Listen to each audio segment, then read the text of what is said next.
ఇదైతే మా Winnie birthday రోజండి. ఇంకా ఉదయాన్నే అయితే నేను మా పిల్లలనైతే రెడీ చేసేసాను స్కూల్‌కి పంపిద్దామని చెప్పి. ఇంక మా పెద్ద పాప వేసుకున్న ఫ్రాక్ అయితే అది నేను స్టిచ్చింగ్ చేసిందేనండి. ఇంక మా చిన్న పాపకొచ్చి బర్త్‌డే ఫ్రాక్ మీషోలో బుక్ చేశాను. అండ్ ఇదొచ్చేసి మా హస్బెండ్ అయితే మా పాప వాళ్ళ టీచర్స్‌కి ఇవ్వడానికి 5 స్టార్ చాక్లెట్స్ ఇంకా కేక్ పీసెస్ అయితే పంపించారనమాట. ఇంకా అవైతే తీసుకెళ్ళి స్కూల్‌లో పంచండి మీ టీచర్స్‌కి, మీ ఫ్రెండ్స్‌కి అని అయితే చెప్పారు. సో, ఇంక ఇక్కడైతే పిల్లల్ని ఇద్దరిని కూడా నేను రెడీ చేసేసానండి. ఇంకైతే వాళ్ళు స్కూల్‌కి వెళ్ళిపోతున్నారు. చాలా హుషారుగా పిల్లలైతే స్కూల్‌కి వెళ్ళము అని ఎప్పుడో చెప్పారండి.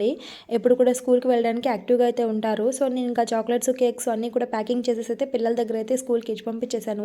ఇంకా మా హస్బెండ్ అయితే ఆఫ్టర్‌నూన్ 1:00 అలాగైతే ఇంక లంచ్ టయానికి పిల్లల్ని అయితే తీసుకొచ్చేసారండి ఇంటికైతే. సో, ఇంక ఈ లోపలైతే అమ్మ వాళ్ళు కూడా వచ్చారనమాట.